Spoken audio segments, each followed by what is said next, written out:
euh, en étant premier, c'est-à-dire que jël pied, parce que l'avantage jël pied mooy bon sur le plan dualité di nga am benn adversaire boo xam ne xëy na peut-être enjeu bi mooy gën a moins tey bu ñu jëloon tey bu ñu nekkoon à la place de Congo tey deuxième Algérie la ñuy am et on sait parfois yenn match yi boog enjeu yi surtout Sénégal nekk favori man dama ciy xaw a ragal même bu fekkee ni une équipe bi nga xam ne dafay prétendre jël coupe munoo di écarter tous les adversaires booy jël coupe forcément da ngay éliminer de grosses pointures pour mën a prétendre à la conquête finale. Donc c'était un match enjeu bi loolu la jël premier am benn adversaire boo xam ni après peut-être mën na lu bañ a jural des difficultés mais avec abnégation ak talent yi ñu am mën nga ci génn facilement préparer sa quart de finale donc même bu dul gis nga match bu am enjeu boo ko fubalee parfois dafay am sax répercussion après beneen prochain match bi nga am parce que les délais temps bi ngay am temps de récupération joueurs yi dafay gën a gudd et loolu mi ngi dépendre ci lan l'intensité du match donc l'avantage bi nga am ak un adversaire boo xamante nii mun na la bañ a sonal trop mooy l'intensité bi ngay ragal ci match joueurs yi effort physique yi ñuy fournir nañ ko fournir moins que bu ñu amee benn adversaire bu coriace boo xamante ni nii football en Afrique ça nécessite physique lépp la laaj donc l'enjeu loolu la il fallait aussi marquer des buts parce que démb am na en un moment ci match bi Congo avant ñuy dem VAR seen bii bi ñu dugaloon ñu dem VAR annulé ko bii boobu bu duggoon Sénégal resté ci même nombre de buts yi Congo mooy jël premier donc il fallait marquer beaucoup de buts tout en espérant que adversaire bi xëy na peut-être moom it dina dugal but yoo xamante ni du ko penn parce que ñu ne Congo bu gagné ñu gagné goal différence moo ñuy tàqale c'est-à-dire que ñu xool kan moo ëpp lu mu dugal ci but bu fekkee ni ñoo tolloo but yu ñu dugal tolloo but yi nga xamante ni nii goal différence bi et tout. mën nañ finir sax ba tirage c'est-à-dire que mënoon nañ dem ba tirage au sort xool kan mooy génn premier donc l'enjeu c'était ça beneen enjeu bi aussi mooy ban xaar kanam la Sénégal di indi après sunu match nul bi ñu def ak RD Congo on avait fourni une prestation boo xam ne man boog ci sama analyse personnelle dama jàpp ni c'était une bonne prestation contre Congo lenn moo nekkoon notre maillon faible mooy l'efficacité devant les buts mais l'animation du jeu assuré woon nañ ko contre Congo et suñu premier match aussi contre Botswana on se crée des occasions on sait faire ou bien créer animation pour am ay occasions lenn moo ñu manqué woon muy l'efficacité li ñu doon xaar mooy coach bi ñëw defal ay réaménagement sur le plan tactique et gis nañ ni def na ay coppite yi mu def mooy jugee nañ ci suñu classement bi nga xam ne demoon na ba nekk un classement habituel muy 4-2-3-1 delloo si waat 4-3-3 bi et loolu aussi man am naa ci sama analyse dama jàpp ni coach bi dafa déglu trop le public. bu ma nee dafa déglu trop le public naam un coach da nga war a attentif mais changement yi ñu doon espérer peut-être c'était au niveau offensif lañ doon xaar des changements au niveau offensif par exemple si on prend l'exemple de Ismaïla Sarr dans les 2 matchs boo xoolee dafa transparent peut-être il avait besoin de récupérer au niveau du banc mu reveniraat parce que ci ténor yi la bokk il fait partie des cadres de l'équipe et puis boo xoolee ses dernières prestations en équipe nationale il a fait de bonnes prestations mais nag jour dina toll benn moment boo xamante nii peut-être sur le banc dina am une vision boo xam ne bu ñëwaatee dafay revenir en force ñu ci bari xëy na peut-être réajustement yi ñu doon xaar côté boobu la au niveau du milieu certes il fallait faire un choix soit jouer avec un milieu de terrain boo xamante nii défensif kese nga soxla parce que man dama jàpp ni man loolu laa gëm peut-être bi may football li ma nekk attaquant moo tax mais dama gëm un football offensif man loolu laa gëm man dama jàpp ni le football moderne benn milieu défensif kese doy na wala même bu dee da ngay jouer ak d'autres milieux défensifs mais dañuy nekk milieu défensif yoo xamante ni dans les transmissions de balle dañuy gaaw mais aussi dans l'apport offensif maanaam bu attaquant yi bu amee 4 attaquants ci kaw bu ñuy attaquer dañuy ñëw créer surnombre soit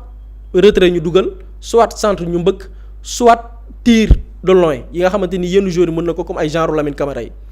man je m'attendais à ce que même bu ñuy def des modifications au niveau du milieu je m'attendais à un profil comme Diarra Habib Diarra on a vu son entrée il a fait un excellent match c'est-à-dire que tant un milieu défensif mais tant un beneen milieu boo xamante nii il est certes milieu défensif mais il est plutôt milieu sax offensif dans la récupération dina mën a def repli défensif mais aussi dans la récupération et dans la transmission de la balle dina ci gaaw parce que avec Pape Gueye il a fait de bons matchs en équipe nationale mais boo xoolee dans les 2 derniers matchs le temps bi muy récupérer balle bi le temps bi muy tourner le temps bi muy jël l'information ak bi muy joxe balle bi défenseurs yi taxawaat nañ taxaw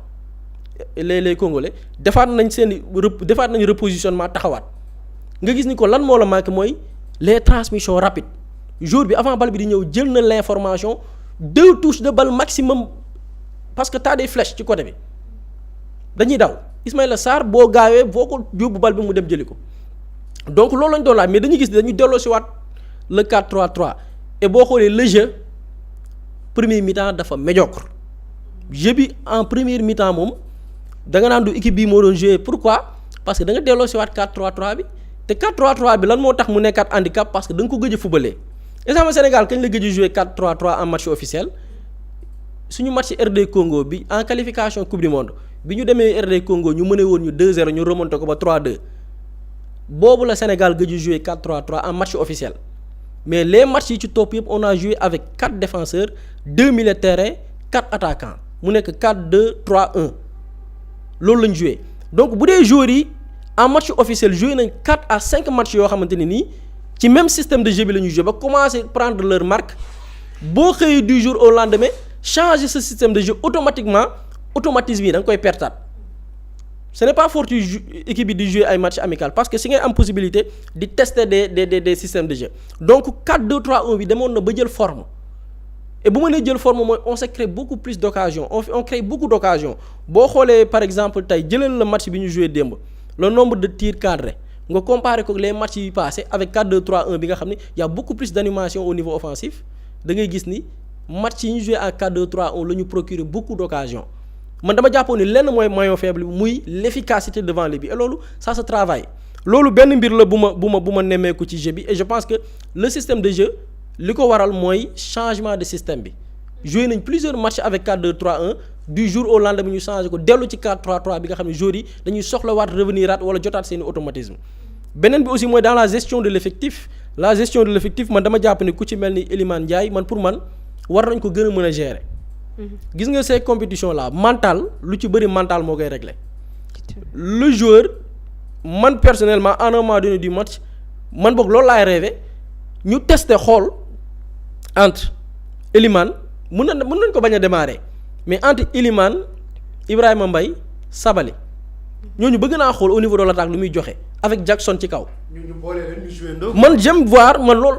et je pense que loolu moo dommage ci dans les matchs amicaux. mënoon nañ tester ce genre de xool lu muy joxe parce que tey on est en milieu de compétition peut-être booy soppi dina xaw risque lay nekk mais j'aurais aimé man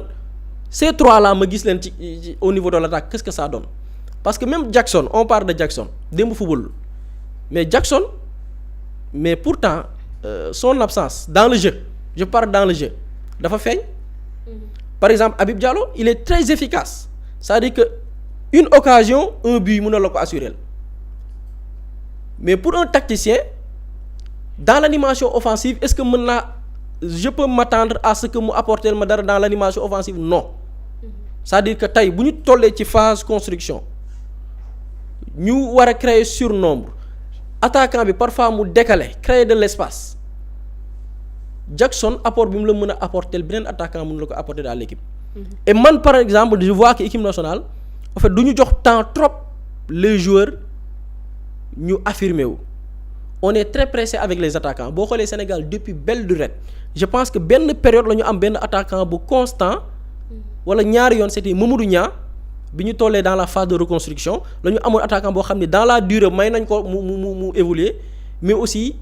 Mame Biram Diouf avec Mame Biram Diouf xawoon na constant tuuti parce que ñu ngi ko doon forcer ñu bari sax dañoo ne woon dafa war a génn parce que du dugal mais boo xoolee apport bi mu doon apporter mais ci abat ci abat li muy abat ci en terme d'effort sonal défenseur du taxaw boo xoolee Jackson même apport boobu la lay amal man pour man côté efficacité bi daal la ñu war a gi et loolu il faudra du temps joueurs yi foog nga may leen temps parce que dans d'autres rencontres avec des équipes yi nga xamante nii am nañ doole lool déjà tu joues avec un attaquant boo xamante nii du participer dans l'animation du jeu tu joues avec 9 joueurs de champ parce que attaquant boobu noonu c'est out il est mort loolu benn la par exemple comme Habib Diallo bu fekkee animation offensive bi da nga ciy pêcher doo am occasion peut-être mën na am benn dugalal mais est-ce que tout le temps avec d'autres adversaires yi gën a taxaw est-ce que dina am cette occasion pour dugal c'est-à-dire que bu amul occasion pour dugal il est transparent dans le jeu man je préfère un attaquant boo xamante nii il participe dans le jeu et après l'animation offensive et l'efficacité ça se travaille man loolu laa gis ci match bi mais dans l'ensemble c'est un bon match parce que am na ci lenn loo xamante ni nii ay points yu ay satisfaction la par exemple Abdoulaye Seck Abdoulaye Seck man démb bi mu dugalee bii dama sama xel dafa dem ci gis naa ko sax tey ci suba même bii dugal na ko en Coupe d'Afrique avec le même joueur moo centré muy Krépin Diatta c'est-à-dire que c'est un joueur boo xamante nii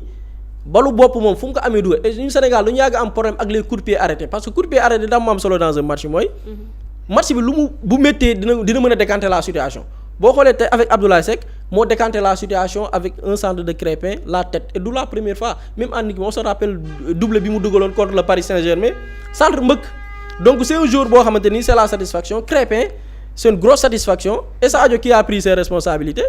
parce que war na ni jeunes yi pareeguma parce que équipe nationale Sadio daf leen ni woon dafa am ñaar ñoo xam ni chaque fois dañuy woon booy ni pareeguma maa ngi fi ba tey et Sadio Mané il l'a montré hier wane ni côté percussion parce que côté Sadio Mané côté boobu lañu ci doon ragal quoi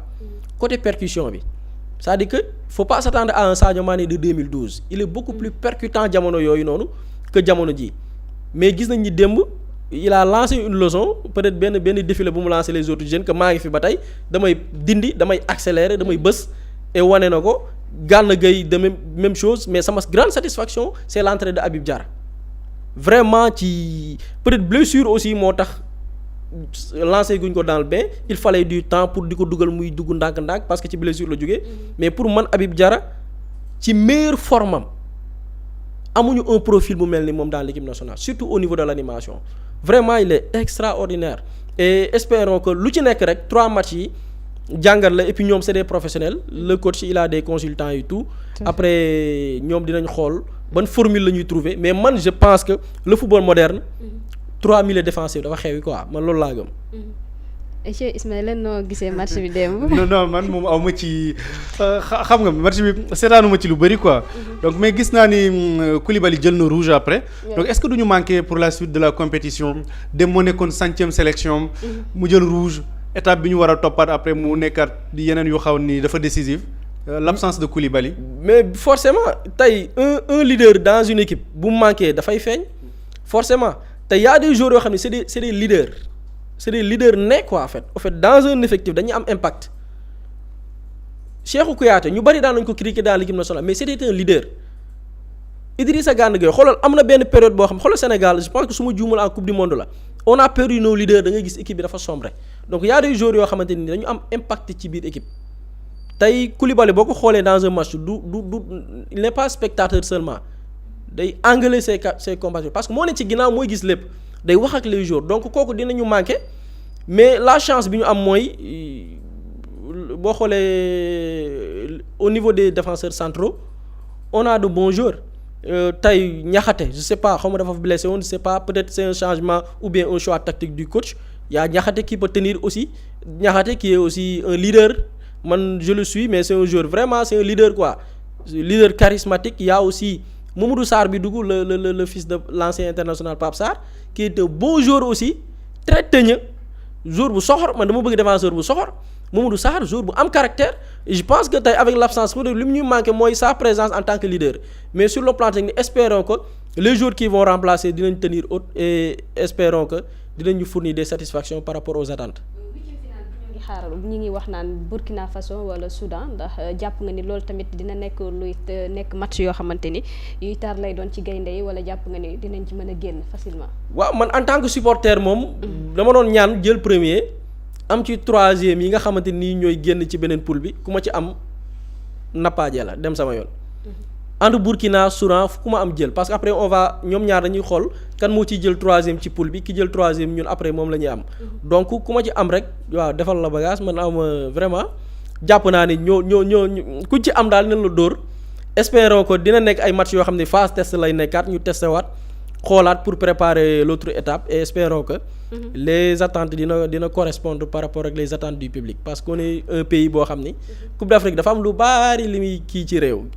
Sénégal mun na métti mais parfois bu compétition amee rek